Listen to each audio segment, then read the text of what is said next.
दोस्तों, आजकल राम मंदिर बहुत चर्चा पे है। अयोध्या का राम मंदिर। और जैसा कि हम जानते हैं कि वहां पे भगवान श्री राम की स्थापना हो रही है 22 जनवरी को। और ये एक बहुत बड़ा मुद्दा बना हुआ है और धार्मिक और आध्यात्मिक मुद्दे से बड़ा एक सामाजिक मुद्दा और कहें कि राजनीतिक मुद्दा भी।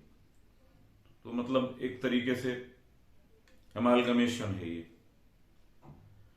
किंतु एक बात तो बिल्कुल स्पष्ट है कि यहां पर लोगों की भावनाएं जुड़ी हुई हैं राम के प्रति, भगवान राम के प्रति।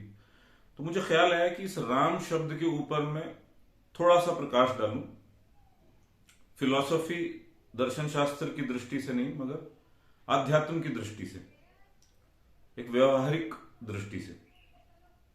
तो मैं आपको बताना चाहता हूं, पिछले वर्ष लगभग मार्च 2023 में मैं केरला के आनंद आश्रम गया था, जो एक महान संत स्वामी रामदास ने स्थापित किया है।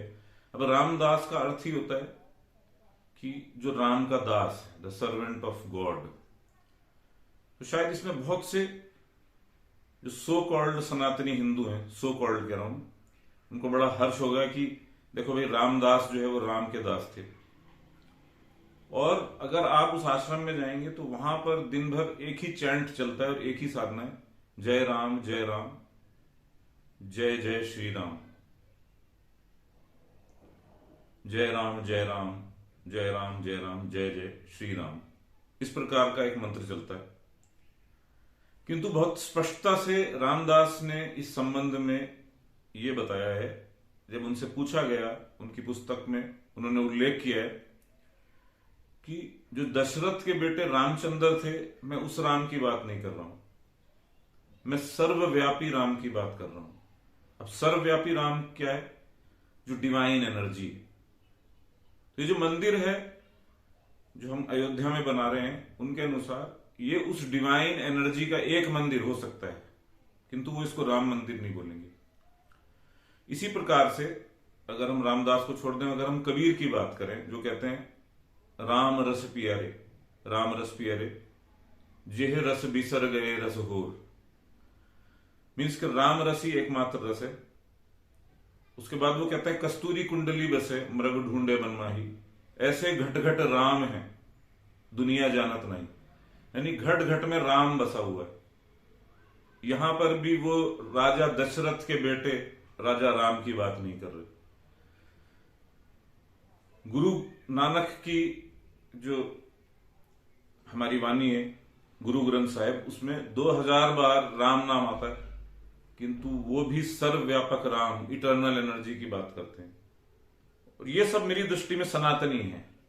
चाहे रामदास हो आधुनिक सेंचुरी में 1969 के आसपास शरीर छोड़ा था, चाहे कबीर हो, नानक हो, और बहुत से संतों ने राम नाम का उल्लेख किया है, राम रस पियारे।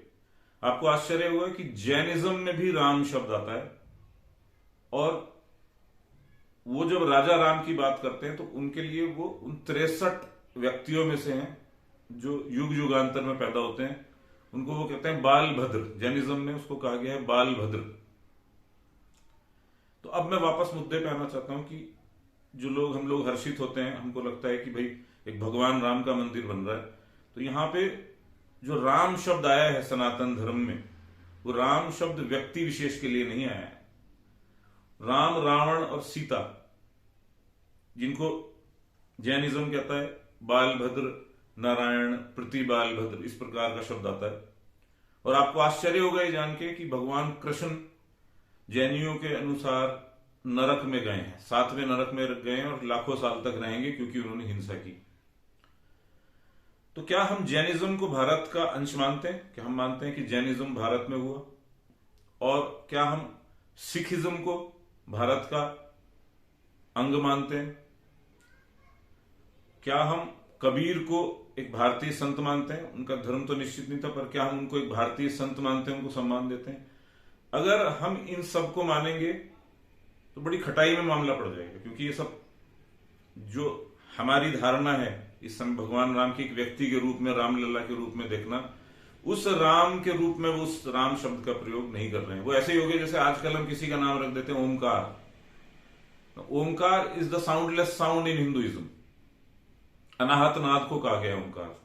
ओंकार का अर्थ ये नहीं है कि आपने किसी का नाम रखा कि ओंकार जाधव, ओंकार शर्मा, वो तो आपने नाम रख दिया।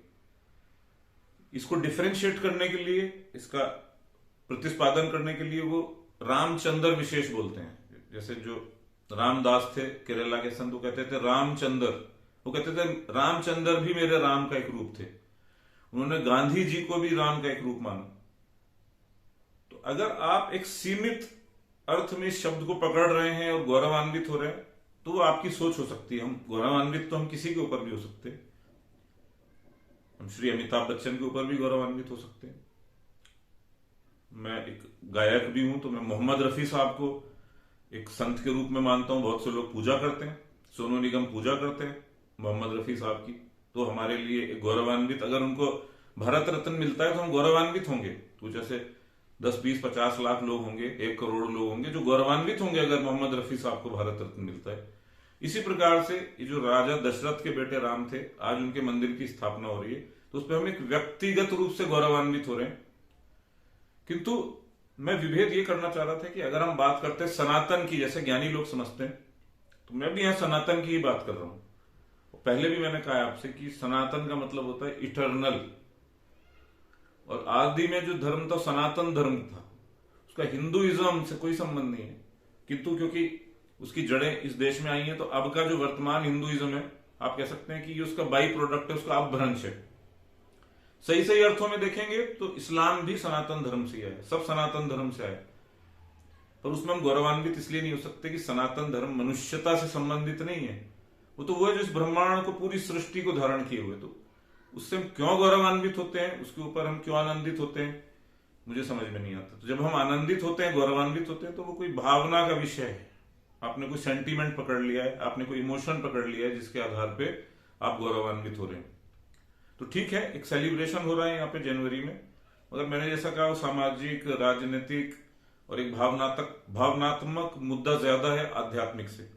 तो यहां पर मेरी एक छोटी सी चेष्टा थी कि मैं आपको राम शब्द के अर्थ से अवगत कराऊं। What is the meaning of the word Ram, जिसको कबीर कहते थे कि राम रस पिया रे, मतलब उस डिवाइन का नेक्टर पिया है, उसका अमृत पान किया, उस परम ऊर्जा का, उस परम चैतन्य का मैंने अपने भीतर, और उस नाम की मदद से मैं वैराग्य को उपलब्ध हुआ, डिटैचमेंट को उपलब्ध हुआ।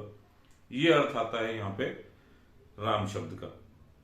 तो अब आप सोच सकते हैं कि यदि आप अपने आप को सनातन से जोड़ के देखते हैं, इटर्नल से, तो आप राम शब्द का क्या अर्थ ले रहे हैं। और आप अयोध्या में ये जो मूर्ति स्थापना हो रही है, जो मंदिर बन रहा है, उसका आप क्या अर्थ लेते हैं। तो राम शब्द, मैं अंत में बस इतना ही कहना चाहूंगा, अपने अगर इटर्नल फॉर्म में देखेंगे उसके दिव्य रूप में, तो वो मंदिर, मस्जिद, गुरुद्वारे से जुड़ा नहीं है।